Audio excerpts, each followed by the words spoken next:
Shalom jemaat yang dikasihi oleh Tuhan. Kembali lagi hari ini kita bisa beribadah bersama-sama.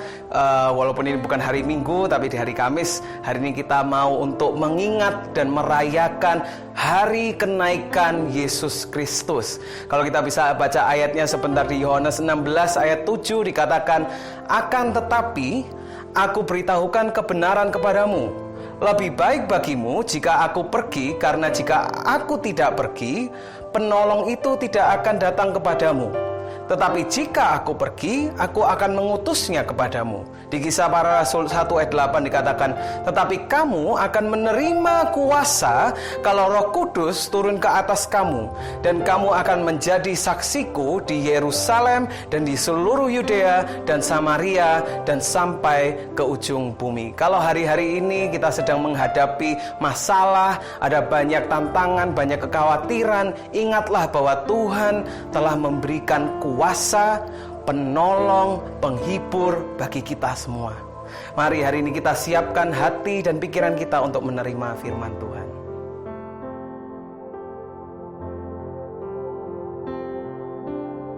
Saya berada di Yerusalem untuk mencari 7 lokasi di mana Yesus mencurahkan darahnya untuk kita. Kami berada di biara sekali lagi, di mana kami hampir melewatkan bagian yang penting. Dan kami akan mengunjungi gereja Flagellation, di mana kami akan mencoba sedekat mungkin ke tempat di mana prajurit Romawi memahkotai Yesus dengan mahkota duri 2000 tahun yang lalu. Selamat datang di 7 keajaiban di Yerusalem.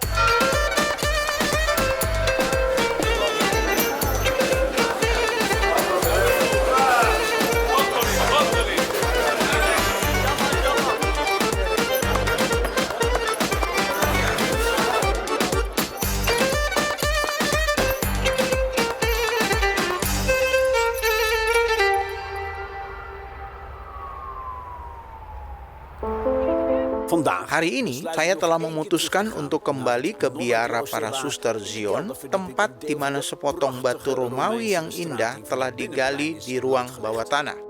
Kita berada sangat dekat dengan lokasi Yesus dicambuk oleh para prajurit Romawi yang kemudian dimahkotai dengan mahkota duri. Kita akan menemukan sebuah rincian khusus di salah satu ubin yang tidak ingin kita lewatkan. Kita dapat menemukan tanda-tanda pahatan kasar pada salah satu ubin di halaman dalam tempat Yesus dicambuk yang dipotong untuk sebuah permainan raja. Permainan raja adalah semacam permainan undian dengan dadu yang dimainkan para prajurit Romawi untuk menghabiskan waktu. Orang yang kalah dalam permainan ini disebut raja orang-orang bodoh. Kemudian ia harus memakai jubah merah dan akan diejek oleh rekan-rekannya.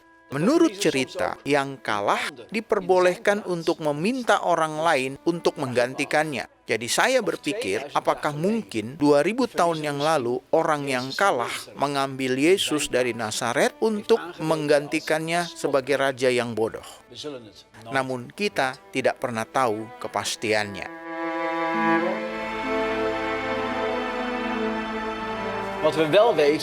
Apa yang kita tahu adalah bahwa prajurit membawa Yesus ke halaman dalam setelah dia dicambuk.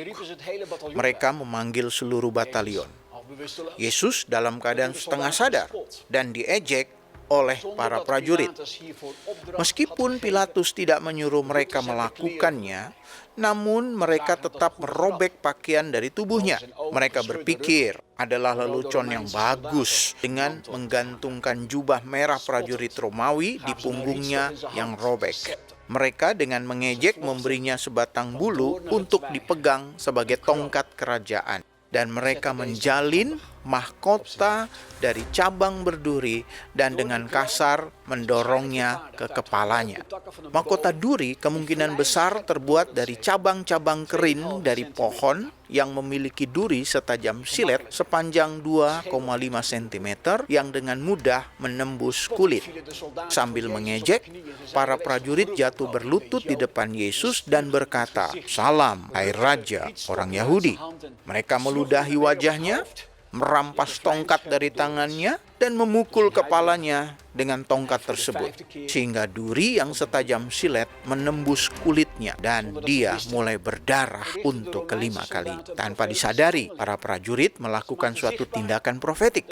Mereka menunjukkan fakta bahwa Yesus datang untuk dimahkotai dengan mahkota duri yang ada di hidup kita. Untuk menjelaskan ini dengan baik, kita perlu pergi ke tempat lain, di mana kita akan merenungkan arti mahkota duri dan keajaiban kelima dari salib.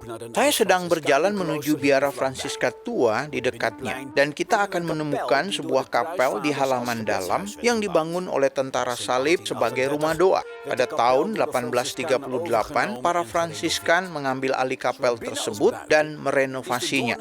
Baik bagian dalam maupun luarnya, kapel ini dihiasi dengan mahkota duri. Disinilah kita akan merenungkan makna keajaiban kelima dari salib. Ketika Anda memasuki ruang kapel, Anda akan melihat sebuah lambang mahkota duri yang nampak di atas pintu masuk. Tetapi begitu Anda masuk ke dalam, Anda akan menemukan lebih banyak lagi.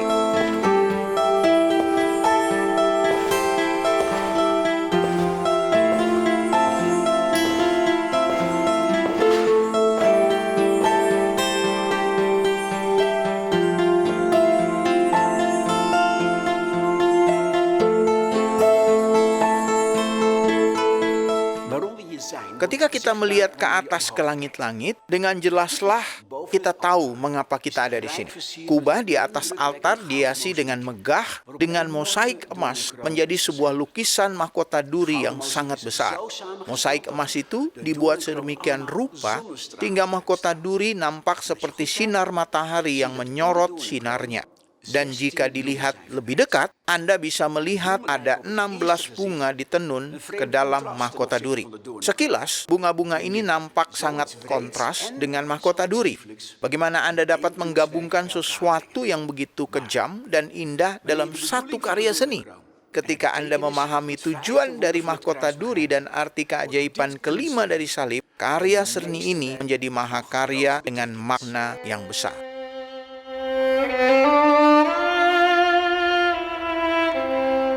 Peristiwa di mana prajurit Romawi memahkotai Yesus dengan mahkota duri bukanlah peristiwa yang secara kebetulan terjadi. Kejadian ini sepertinya diatur oleh Bapa untuk menunjukkan kepada kita apa arti keajaiban salib kelima bagi kita. Mahkota duri yang digunakan prajurit Romawi untuk memahkotai Yesus adalah simbol kutuk. Kutuk yang datang ke bumi setelah Adam dan Hawa berdosa. Dalam Kejadian 3, kita membaca bahwa bumi dikutuk dan menghasilkan semak duri dan rumput duri sebagai akibat kejatuhan manusia.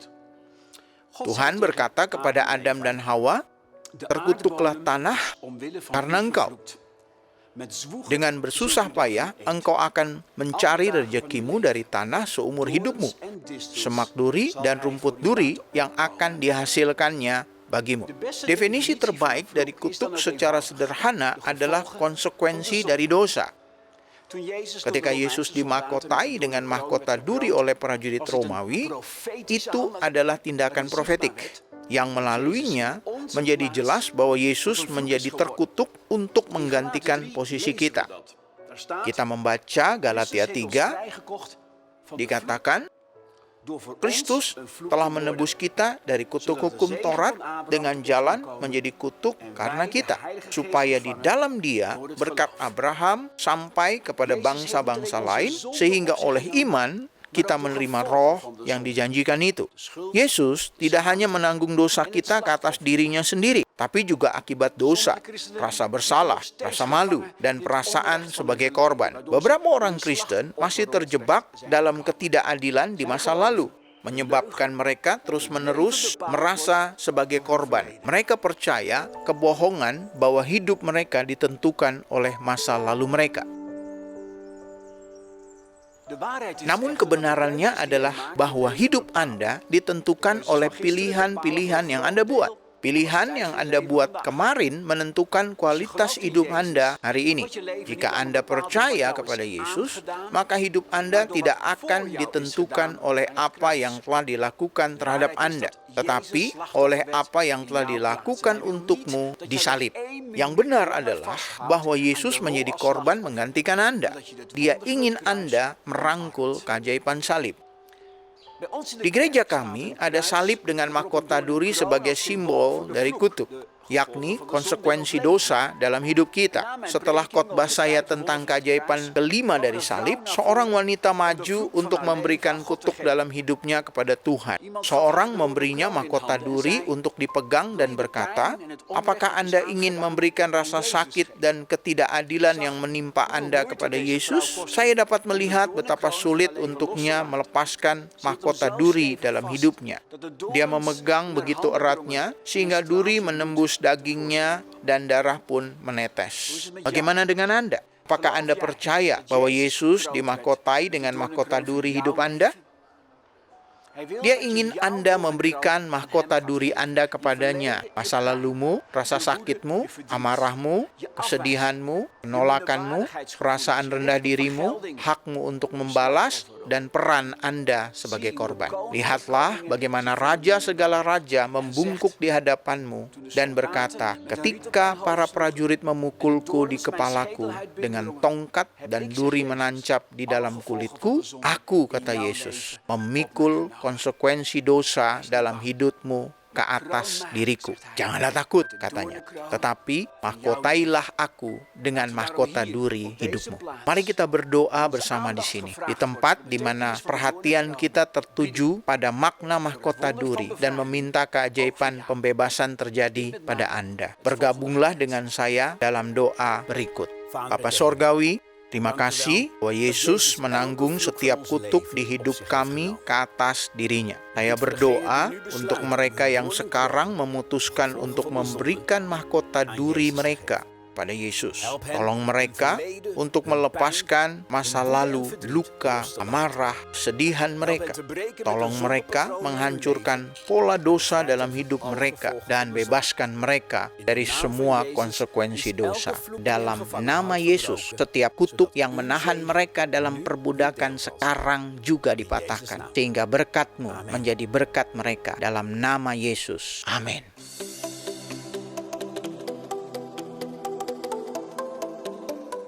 Pastor Jimmy, Ya, Pastor Kong. saya bawain ini.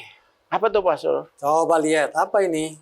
Wah. Wah, ini apa nih? Oi. Oh iya, tajam ini. Tajam ya, Pastor ya? Tajam.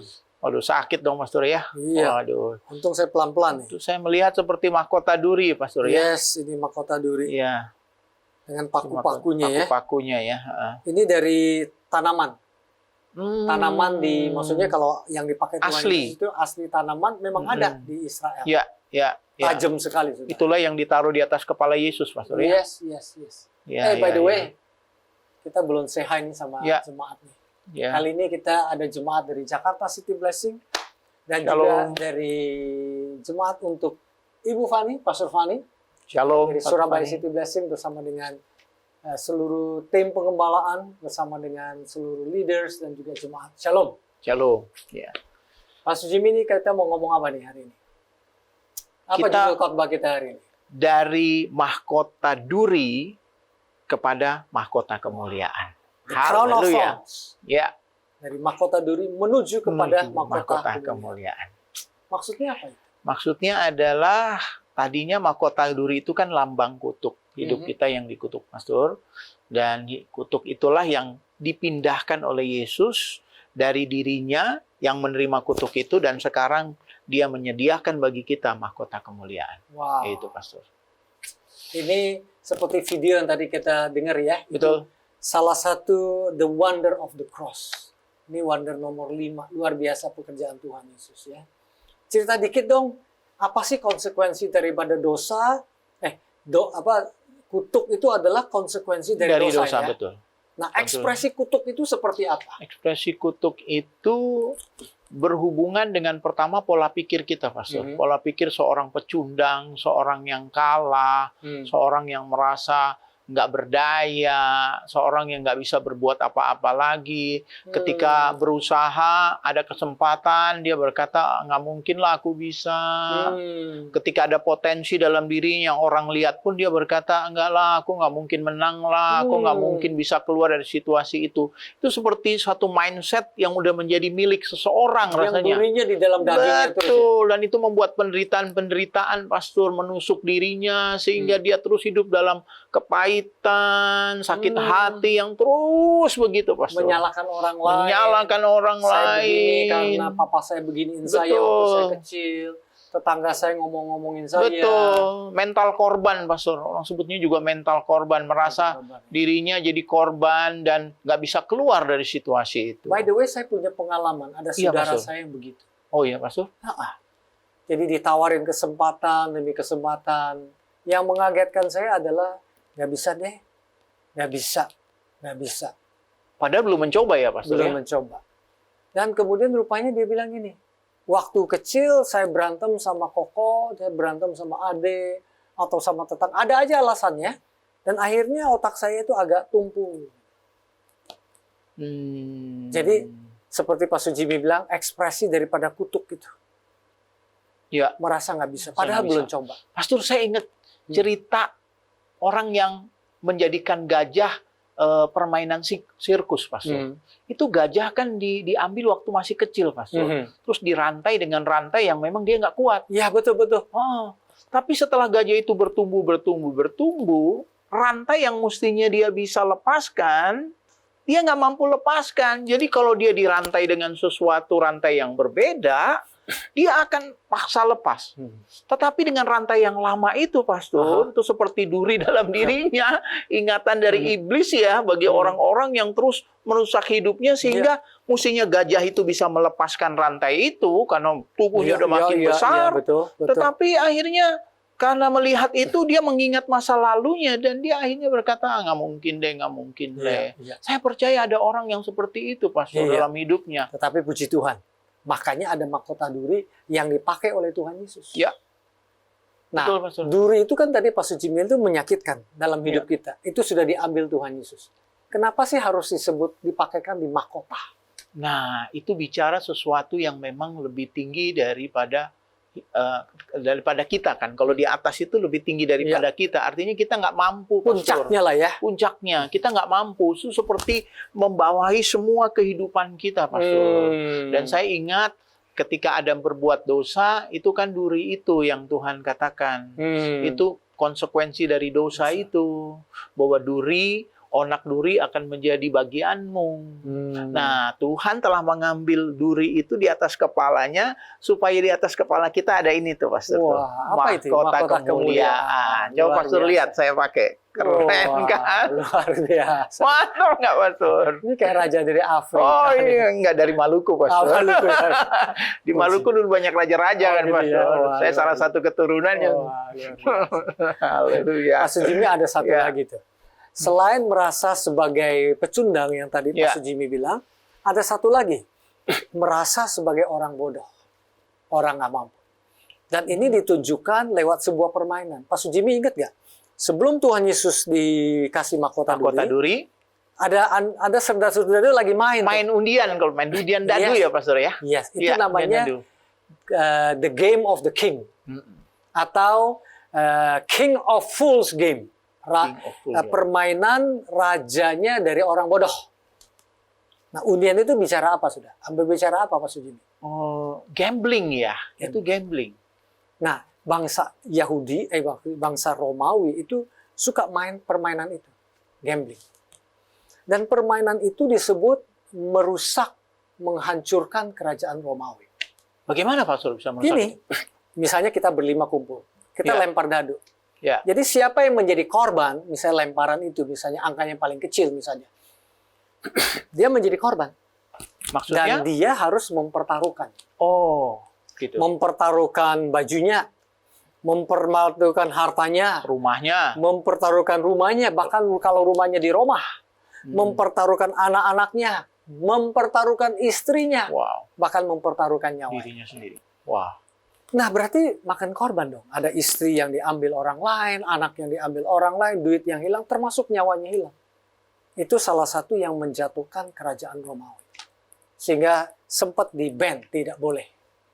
Dihentikan ya. Dihentikan. Kalau nggak berbahaya. Nah, dalam kasus Tuhan Yesus nih, permainan tersebut juga ada satu peraturan. Misalnya dalam main kita berlima, saya yang jadi korban. Saya boleh meminta orang lain menjadi posisi saya. Menggantikan posisi saya. Dan tebak siapa itu? Ya Yesus. Tuhan Yesus. Mungkin itulah yang mereka lakukan untuk Yesus, Pastor. Dia menjadikan Yesus raja yang bodoh tadi. Raja bodoh. Raja dari segala orang bodoh. Iya, makanya kan dia setelah dipakein mahkota duri, dia sebutnya apa? Mereka berteriak-teriak kepada Tuhan Yesus, ngomongnya apa? Raja, Tuanku Raja. Dia berkata, Hai Raja, kan? Hai, Mereka salam, memberi tongkat, Raja. salam Raja, memberi tongkat. King of the Jews. Ya, Itu kan Raja yang orang aneh. Yahudi. Itu penghinaan, Pastor ya. Penghinaan. Dia Ya. dianggap orang bodoh, jadi Ya. dihina. Maksudnya Raja itu Raja orang bodoh. Raja orang bodoh. Raja yang bodoh. Tapi dia pakai istilah, hey King of the Ya. Jews, gitu ya. Hmm. Ya orang dihina dengan kata-katanya sendiri kan. Misalnya Pastor Ya. Jimmy nggak pernah berbuat kesalahan. Orang tahu semua nggak pernah berbuat kesalahan. Satu hari Pastor Jimmy buat kesalahan. Kemudian saya bilang, salam untuk orang yang tidak pernah berbuat kesalahan. Padahal dan nyata-nyata buat kesalahan besar. Oh, Itu kan nyeleneh. Iya, ledekan ya, Pastor. Ya, Ledekan. hinaan ya. Hinaan. Dan Tuhan Yesus dihina demikian. Dan itu diambil Yesus. Jadi Tuhan Yesus tuh mengambil hinaan Rasa kita malu. sebagai orang bodoh. Sebagai pecundang. Nah, Pak Sujimi, kalau kita punya stigma, saya ini orang bodoh, artinya apa? Ya saya nggak akan melakukan apa-apa.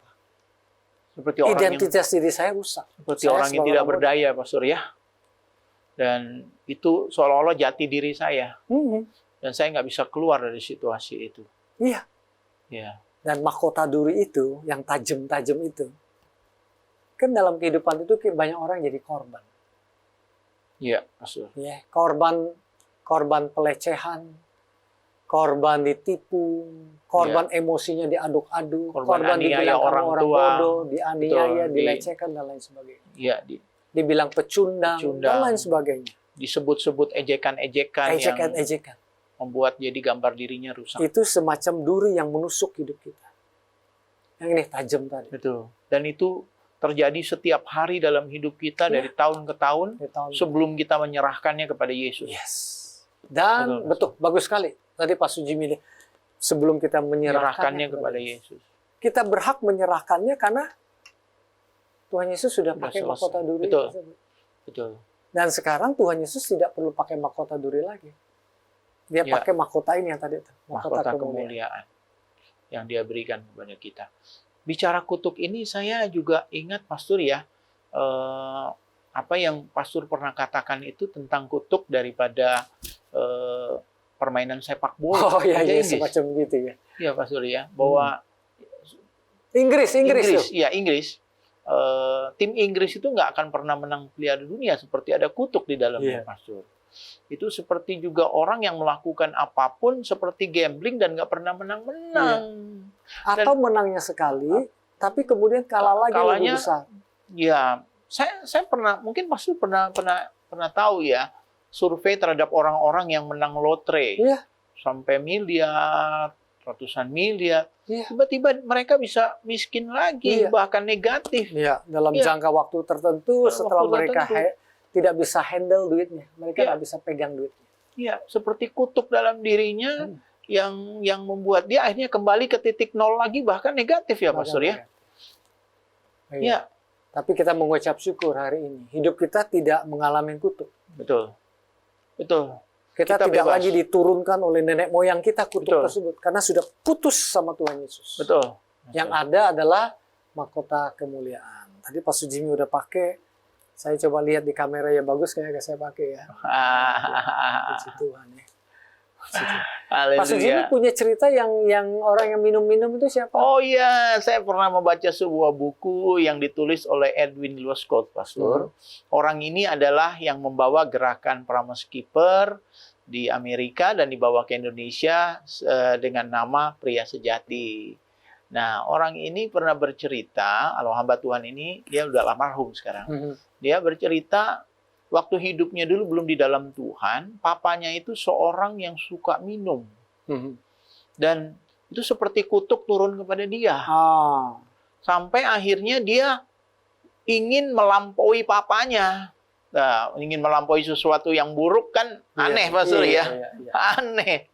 Dia ingin mencapai titik di mana dia akan minum lebih banyak dari papanya, lebih hebat dari papanya. Nah, pada waktu itu akhirnya dia mencobanya dan dia sampai titik di mana akhirnya dia bisa melakukan itu. Dan ketika dia sudah begitu, dia pikir dia akan senang, sukacita. Ternyata dia cuma berkata, cuma sejauh ini saja? Apa artinya saya seperti ini? Dari situlah baru dia menerima Yesus, mengenal Yesus. Dan dia berkata bahwa hidup ini tidak ada artinya tanpa Kristus. Gitu. Walaupun sudah memecahkan rekor ini dan rekor itu ya. Betul. Itu seperti mungkin yang dikatakan oleh pengkhotbah, semua itu sia-sia, bahkan kekayaan sia-sia. Bayangin punya istri 1000 Salomo, dia bilang sia-sia, kekayaan sangat banyak sia-sia, Pastor. Berarti kepuasan kita itu bukan di dalam benda atau orang lain ya.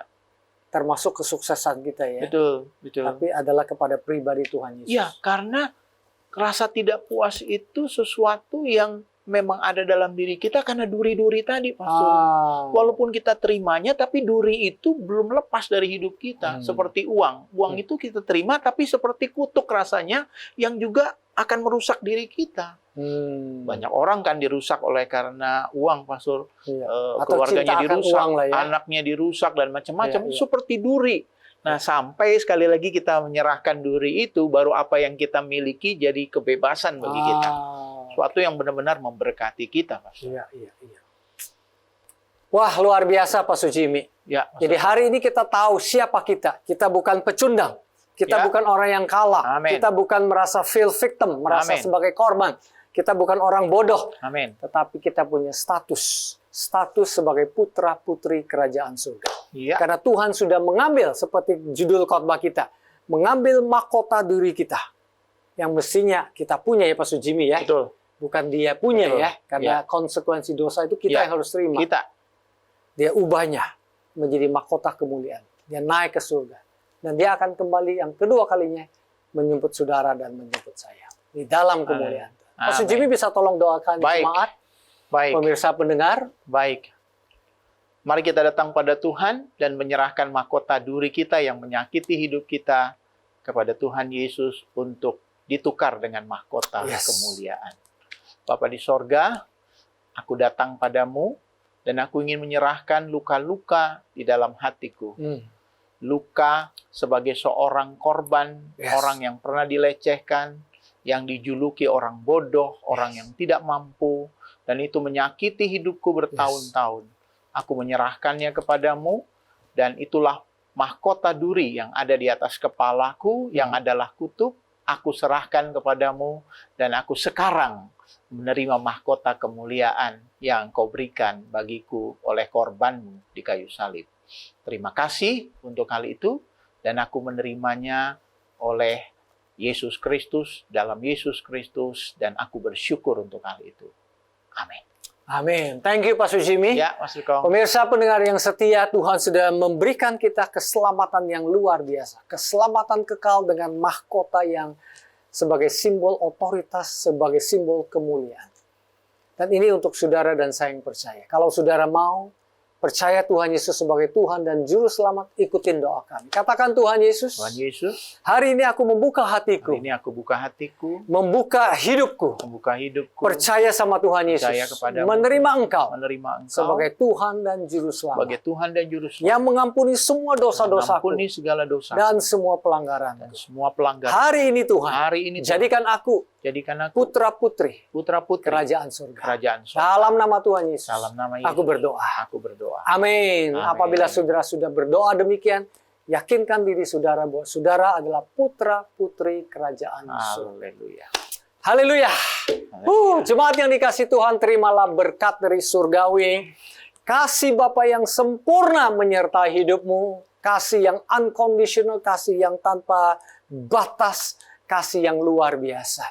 Jemaat yang dikasihi Tuhan, terimalah anugerah Tuhan Yesus yang berlimpah ruah di dalam setiap kehidupanmu, bahkan di tengah-tengah tantangan dan rintangan yang ada. Dan percayalah Roh Kudus yang tinggal di dalam hidupmu, menyertaimu, bersamamu, bahkan tinggal di dalam hidupmu, memimpin saudara dan saya senantiasa. Dari hari ini sampai Tuhan Yesus kembali untuk kedua kalinya, dalam nama Tuhan Yesus, kami berdoa. Amin. Amin. Tuhan Yesus memberkati. Haleluya. Thank you, Pastor Jimmy. Sama-sama, Sokong. Luar biasa. Luar biasa. Tuhan Yesus luar The biasa. crown of life.